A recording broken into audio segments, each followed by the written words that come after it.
सही बात है ना। 5x माइनस 3 लेस देन 7 है। एक्सरसाइज 6.1 का क्वेश्चन नंबर 3 का सेकंड है। तो हमने क्या किया, पहली बात तो माइनस 3 को उधर भेज दिया, ये माइनस का था उधर किसका हो गया, प्लस का। 7 + 3 हो गया। 7 + 3 कितना बन गया आपके पास 10। 5x का 5x, x को अकेला किया 10/5 कितना बन गया 2। अब इस चीज का मतलब क्या है कि x का जो सॉल्यूशन है, x की जो वैल्यूज हैं वो 2 से कम होनी चाहिए। अब क्या क्या हो सकती है वैल्यूज, माइनस इन्फिनिटी से लेकर 2 तक, 2 नहीं 2 तक। Very good. तो आप x के जो सॉल्यूशन लिखोगे वो क्या लिखोगे, माइनस इन्फिनिटी से लेकर कहाँ तक, 2 तक और ओपन।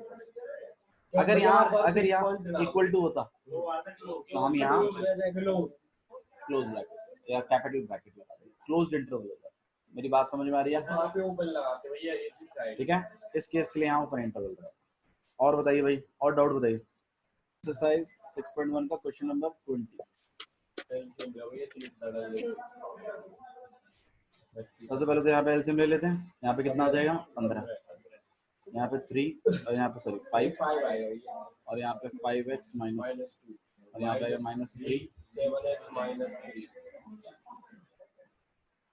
वो तो याद है वैल्यू लिखी 4x माइनस बनाई भैया की वैल्यू 5 5 कितना हो जाएगा 25x माइनस 10 माइनस 21x और प्लस का 9 भैया 4x माइनस 1/15 सही है। 25x माइनस 21x कितना हो जाएगा आपको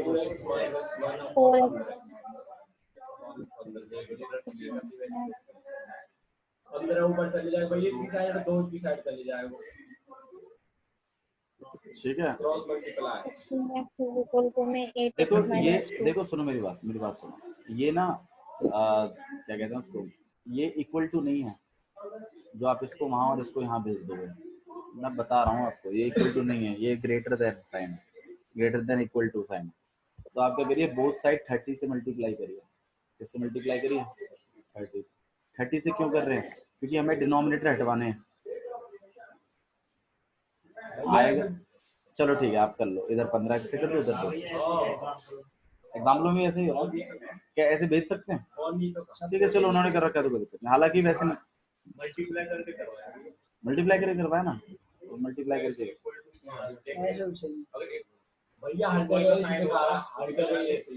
ठीक है चलो, उन्होंने कर रखा है तो यहाँ पे कितना हो जाए। हालांकि पता है देखो, आप लिखने को अभी आप बोल रहे हो तो ऐसा होता है, लेकिन एक्चुअल पता कैसा होता है, ऐसा होता है x/2 है भैया, बन तो वही कहना। हाँ बात तो वही बनेगी, लेकिन तरीका है मैडम। अब बोथ साइड मल्टीप्लाई करवा दो, ये तो करवा सकते थे हम लोग, बैलेंस रहेगा ना।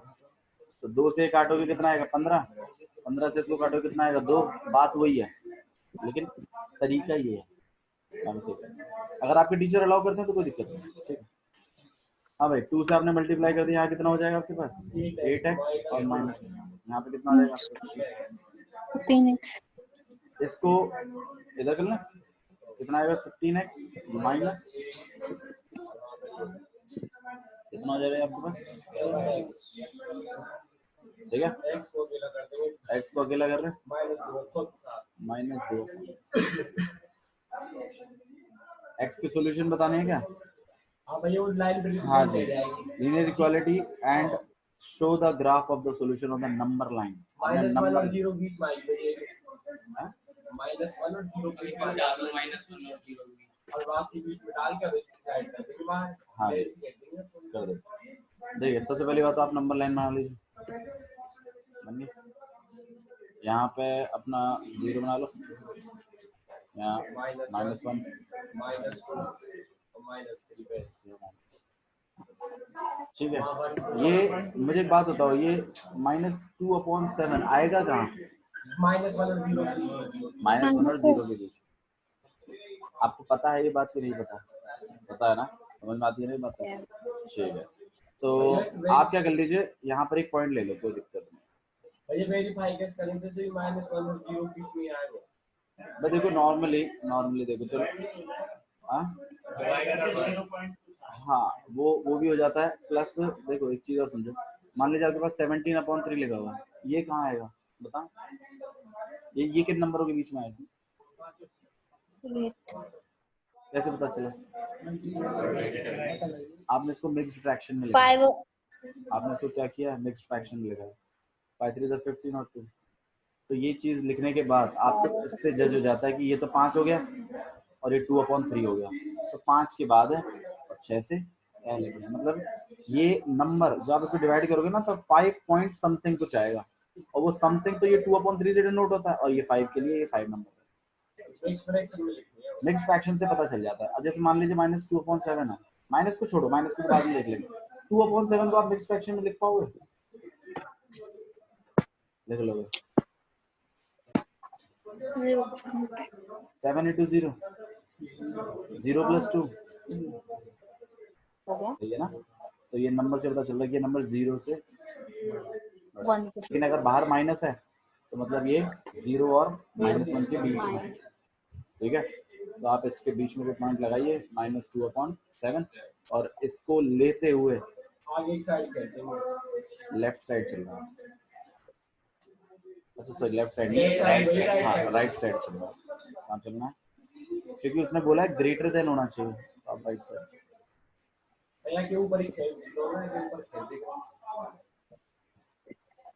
मेरी बात क्लियर है? आया समझ में कैसे करें? ठीक है अनुराग? हाँ भैया, अबे ठीक है। और बताइए, और कोई डाउट होता? डाउट्स बताइए 6.1 एक्सरसाइज में से। अगर आप पहले वो वीडियो देखो, वीडियो के बाद भी अगर कोई डाउट भैया बनता है। आपकी आवाज कट कट के आ रही है। आ रही है आवाज काजल अब सही? एक मिनट। हाँ अब सही है।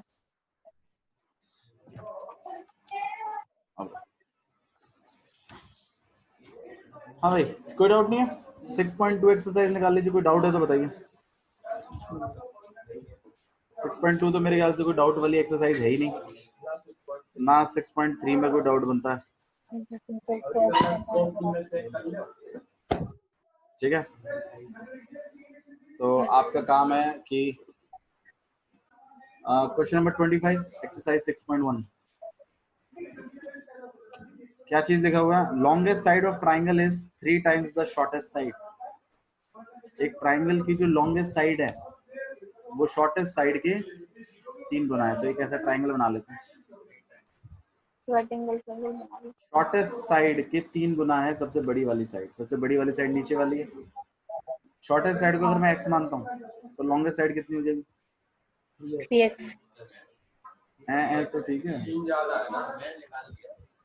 3x। ठीक है, और आगे देखिए क्या बोला है। And the third side is, जो तीसरी साइड जो बच गई है वो 2 सेंटीमीटर शॉर्टर है। किससे? सबसे बड़ी साइड से। 3x माइनस जो सेकंड साइड, थर्ड साइड जो भी हमारे 3x मेरी बात समझ आ रही है? ओके। अब उसने बोला है कि if the perimeter of triangle is at least 61, अगर पेरीमीटर ऑफ ट्राइंगल कम से कम 61 है तो। अच्छा, कम से कम 61 का मतलब 61 या 61 से ज्यादा भी हो सकता है पेरीमीटर। तो इसका मतलब हमारा जो पेरीमीटर होगा, हमारा जो भी पेरीमीटर होगा, उसकी वैल्यू 61 या 61 से ज्यादा होगी, कम तो नहीं होगी। ये बोला आपने? अच्छा जी, बोला है find the minimum length of the shortest side. आपको सबसे कम ऐसी शॉर्टेस्ट साइड में क्या रखूं कि पेरीमीटर कम से कम 61 हो। तो सबसे पहले जो बताइए शॉर्टेस्ट साइड। शॉर्टेस्ट साइड आपने लेट करिए, कितनी लेट करिए? x। हाँ भाई, लॉन्गेस्ट साइड बता दो। चलो, लॉन्गेस्ट साइड कितनी है? अच्छा, थर्ड साइड 3x माइनस, हाँ या ना? पेरीमीटर ग्रेटर देन 61 है। चलो ठीक है, पेरीमीटर की जगह हम लोग क्या लिख सकते हैं? सम ऑफ बाउंड्रीज, इन सब का प्लस। तो पेरीमीटर की जगह हम लोग लिख सकते हैं x plus 3x plus 3x minus. लिख सकते हैं कि नहीं लिख सकते? x plus 3x 4x plus 3x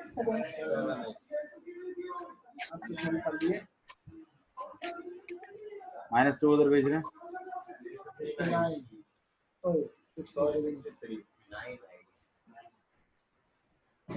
x को मैंने अकेला कर दिया। x की वैल्यू 9 से बराबर भी हो सकती है और या तो बड़ी भी हो सकती है। उसने हमसे मिनिमम लेंथ पूछी है, मिनिमम लेंथ क्या रखनी चाहिए? 9।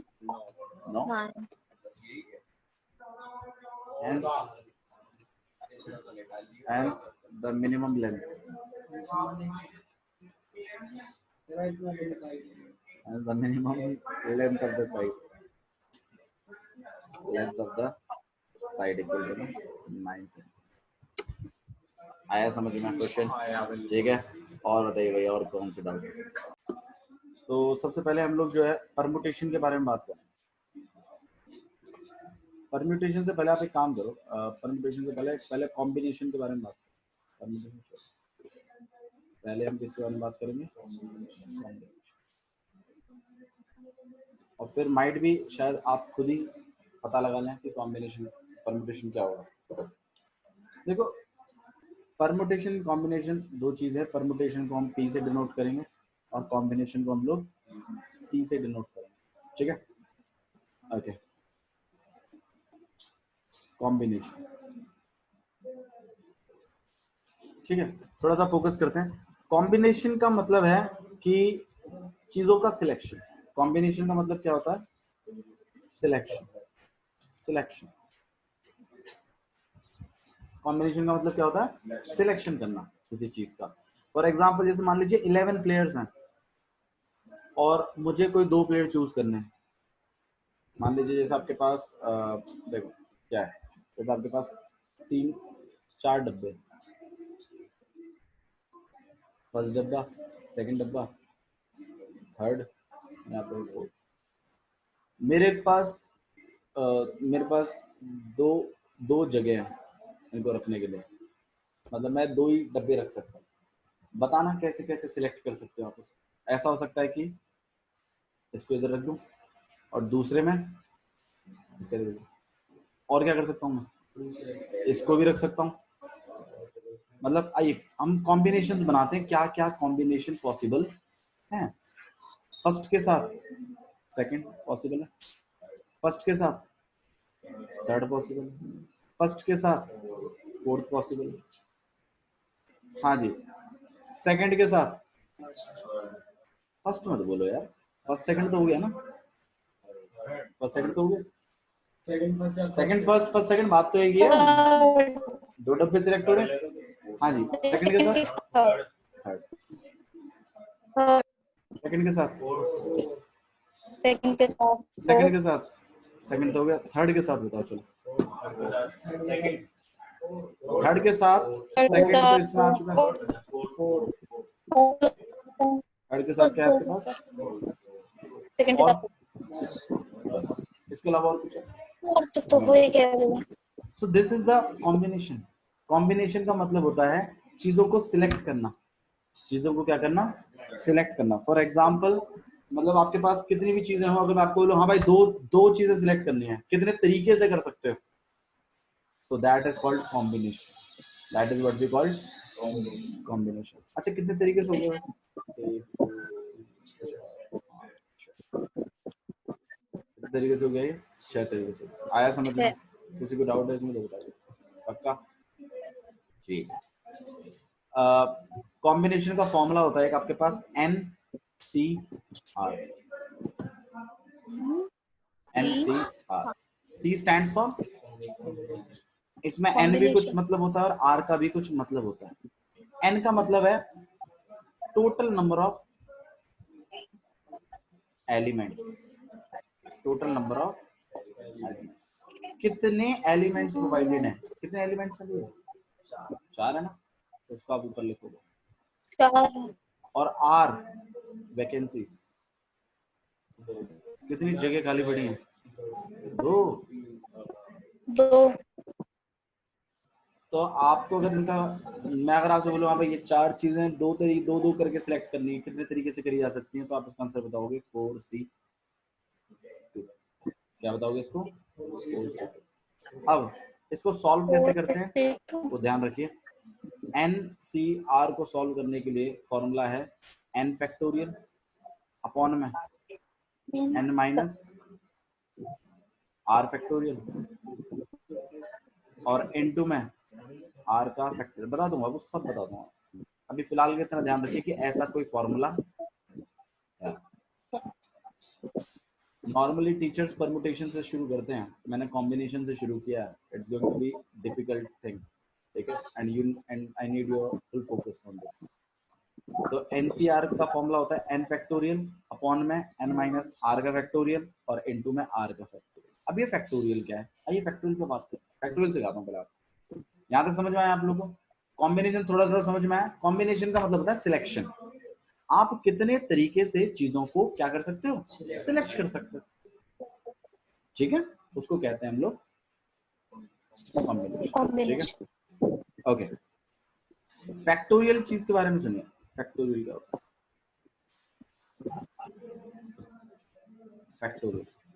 फैक्टोरियल का सिंबल ऐसा होता है, ठीक है, ऐसे और नीचे डॉट, एक्सक्लेमेशन मार्क्स होता है, हाँ जी, ठीक है। अच्छा जी, ऐसा और आगे एक नंबर लिखा होता है, जैसे 4 फैक्टोरियल। 4 फैक्टोरियल की अगर आपको वैल्यू कैलकुलेट करवानी है तो इसका मतलब होता है 4 इंटू 3 इंटू 2 इंटू 1। उससे पीछे, हाँ, उससे पहले पहले के जितने भी नंबर है वो सारे सारे आपको मल्टीप्लाई करते हुए लिखे। आया समझ में? मान लीजिए अगर मैं आपको कह रहा हूँ 5 फैक्टोरियल, तो 5 इंटू 4 इंटू 3, क्लियर है? आया समझ में? ठीक है, मान लीजिए n फैक्टोरियल है, फैक्टोरियल का मतलब यही तो है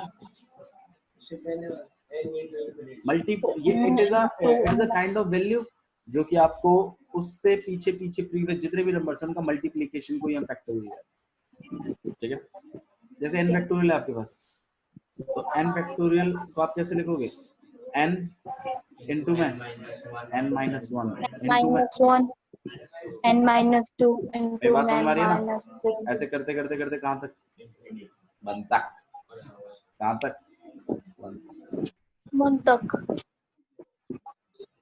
अब वो n कितना है मुझे क्या पता है, कितने टर्म्स आएंगे, हाउ आई नो? हाँ, मुझे तो ये पता है कि अगर लास्ट टर्म 1 क्या होगा। फैक्टोरियल हुआ तो अब सवाल यहाँ पे यही उठता है, बिल्कुल 1 फैक्टोरियल हुआ तो 1 फैक्टोरियल की वैल्यू कितनी होती है, 1। आपको ज्यादा इसमें इलझने की जरूरत नहीं है, इतना मत इलझो, ये तो ये लगा लो छोटा सा पार्ट है, आपको समझ में आना है फैक्टोरियल को सॉल्व कैसे करते हैं, ये है मेन मुद्दा, ठीक है। तो 1 फैक्टोरियल की वैल्यू कितनी होती है, 1, और 0 फैक्टोरियल की वैल्यू कितनी होती है, ये ध्यान रखना, मेरी बात समझ में आ रही है? 1 फैक्टोरियल की वैल्यू कितनी होती है, 1, 0 फैक्टोरियल की वैल्यू कितनी होती है, 1, ध्यान रखोगे, ठीक है। तो आइए मैं कुछ आपको वैल्यूज लिखा देता हूँ जो आपके काम आएंगे, जैसे मैंने आपको पहले एक बार स्क्वायर्स लिखवाए थे, इसी तरीके से हम लोग इनकी वैल्यूज भी लिखेंगे अप टू 10 फैक्टोरियल तक। आप लिखिए, फायदा जरूर होगा, ठीक है। पूरे चैप्टर में परमुटेशन एंड कॉम्बिनेशन में बहुत जगह आपको फैक्टोरियल की वैल्यू डायरेक्ट लिखनी पड़ेगी। जिन बच्चों को नहीं आता वो मल्टीप्लाई में लगे रहेंगे, जिनको आता है तो डायरेक्ट, ठीक है। और आपको तो अगर अपना नाम करना है तो आपको पता होगा। चलो भाई, 0 फैक्टोरियल की वैल्यू कितनी हो जाएगी, 1 फैक्टोरियल की वैल्यू कितनी होती है, 2 1 फैक्टोरियल की वैल्यू कितनी होगी, 2 into 1 2 into 1 कितना हो जाएगा, ऐसा होता ना, मल्टीप्लाई करके बताओ मेरे को, वो मत बताओ। हाँ भाई, 3 फैक्टोरियल कितना हो जाएगा, 6 बहुत बढ़िया। 4 फैक्टोरियल 4 फैक्टोरियल होगा तो 24 5 फैक्टोरियल 5 फैक्टोरियल होगा बहुत बढ़िया। 6 फैक्टोरियल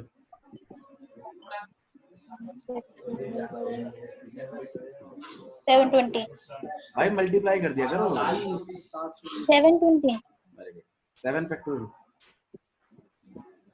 1540 कितना कितना 1 1540 1540 बिल्कुल सही,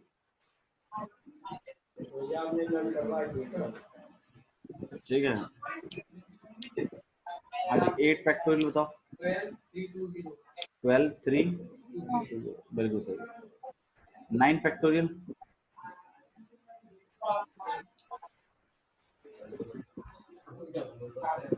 मैं भी नहीं बोलूंगा, आप भी नहीं। 08880 11 0 08880 88। 10 का तो एक जीरो बढ़ा देगा। समझ में आया? और 10 फैक्टोरियल तो सिंपल ही होगा। 08800 यही है श्योर? अरे यही है ना, क्योंकि एक भी गलत हुआ है तो सब गलत हो चुका है, बता रहा हूँ मैं तुम्हें पहले। मुझे डाउट है थोड़ा सा 9 फैक्टोरियल का। ना सही है ये भी। सही है, चेक किया तो ना। मेरा भी यही आया अभी। 9 अपने माइंड में चेक कर ली तो हाँ 6 तक सही। 6 तो मैंने बताया। ठीक है, 8 फैक्टोरियल आपके पास हो जाएगा 40320, और आपके पास 9 फैक्टोरियल हो जाएगा 362880। और यहाँ पे कितना आ जाएगा 3628866। ठीक है, वैल्यूज को गलत नहीं करना है और आपने ये वैल्यूज याद करनी है एज इट इज जैसे लिखी हुई है। ठीक है, बात समझ में आ रही है? ठीक है, ओके। कॉम्बिनेशन क्या होता है? सिलेक्शन। चीजों का क्या करना है हमें? सिलेक्शन। फॉर्मूला तो बताई दिया मैंने आपको। ठीक है, ओके। थोड़ा सा परमुटेशन पर बात कर लेते हैं। What do you mean by permutation? Permutation और सिग्मा, मैंने भी यही बोला था। मैं जब फर्स्ट टाइम ये पढ़ा था तो मैंने भी यही बोला था, NCR Delhi. Permutation, permutation P से डिनोट किया जाता है। इसमें भी ऊपर एन होता है और इसमें भी आर होता है। N stands for total number of elements, R stands for vacancies. ठीक है, और इसका फॉर्मूला होता है एन फैक्टोरियल अपॉन में एन माइनस आर का फैक्टोरियल। इस फॉर्मूले को ध्यान रखिए, काम आएगा आपके बहुत। बाबू उसमें नीचे में ही आर फैक्टोरियल और है बस एक साथ में, यही फर्क है दोनों में। यहाँ आर फैक्टोरियल है, उस वाले मतलब पी में आर फैक्टोरियल नहीं होता नीचे में, और उसमें होता। अब इसका क्या है इसके बाद? कर पाऊंगा मैं, सब चीज कर पाऊंगा अभी। एनपीआर लिख दिया। थोड़ा सा परम्यूटेशन समझ तो लो, शुरू तो हम कल करेंगे लेकिन थोड़ा समझ लीजिए परम्यूटेशन का। परम्यूटेशन का मतलब होता है अरेंजमेंट्स। परम्यूटेशन का मतलब क्या होता है? सिलेक्शन को कैसे अरेंज करें? फॉर एग्जांपल जैसे मान लीजिए मैंने इस पर आ जाता हूँ, 4 डब्बे थे, सिलेक्शन करने की बारी आई तो हमने फटफट कर दिया, तो दिक्कत ही नहीं आई। लेकिन अगर आपसे सिलेक्शन की जगह वो क्या बोलता, अरेंजमेंट करो, क्या करो? अरेंजमेंट। मतलब सिलेक्ट करने के बाद एक तो आप इसको 1 और 2 लिख सकते हो, या फिर 2 और 1 भी तो लिख सकते हो। फर्क पड़ रहा है ना अरेंजमेंट का। बस देखो मेरी बात, फॉर एग्जाम्पल जैसे मान लीजिए एक वर्ड है आपके पास, ठीक है, ओके, और मैंने आपको 3 बॉक्स दिए हुए हैं और मैंने बोला है हाँ भाई 3 वर्ड सिलेक्ट, 3 लेटर सिलेक्ट करके दो। तो आप 3 लेटर सिलेक्ट करना है, आप कैसे कैसे सिलेक्ट कर सकते हो? देखो आपने मान लीजिए ए सिलेक्ट कर लिया, आपने आर सिलेक्ट कर दिया और वाई सिलेक्ट कर दिया, ये तो हुआ सिलेक्शन का काम। लेकिन अगर मैं आपसे बोलूं हाँ भाई आर्यन के 3 वर्ड्स को आप किस किस तरीके से अरेंज कर सकते हो, तो सिलेक्शन करना है पहले और फिर उसको क्या करना है? अरेंज करना है। फिर उसे हमें क्या करना है? अरेंज करना है। हाँ जी, जैसे ए आर वाई लिख दिया हमने, इसको हम और कैसे लिख सकते हैं? आर फिर ए फिर वाई। हाँ जी, ऐसे ही कर दिया। ठीक है, देखो और ना, और थोड़ा तरीके से करो ताकि आप इजीली सारे के सारे कर पाए। हम क्या करेंगे, ए को फिक्स कर रहे हैं, इनको बदल के देख रहे हैं, भाई ऐसे लिख सकते हैं। अब और कोई तरीका है? बस अब ए तो फिक्स हो गया ना, ए का तो हो गया काम। ओके, अब हम आर को फिक्स कर रहे हैं। हम किसको फिक्स कर रहे हैं? आर। अब आप वाई को इधर रख सकते हो और फिर क्या चीज बच गई? अब आप वाई को फिक्स कर दो। ए को आगे रख लो, आप ए को आगे रख दोगे और वाई को पीछे रख दोगे तो ये हो तो गया कवर, ठीक है ना। अब आप क्या करिए कि वाई को फिक्स कर दीजिए और ए आर तो लिखा हुआ है, अरे अरे तो इतने तरीके से आप लिख सकते हो। और ये तो बस वो स्टार्टिंग की 3 है, नहीं उसके बाद फिर आर वाई ए आएगा, फिर वाई ए एन आएगा, समझ रहे हो ना। सिलेक्शन करना है आपने तो हाँ जी, वही चीज तो मैं बता रहा हूँ आपको। कौन सा? हाँ, वाई ए और आर भी लिख सकते हैं, ठीक है। और भी एक दो अगर रह गए हैं, वाई आर ए लिख सकते हैं।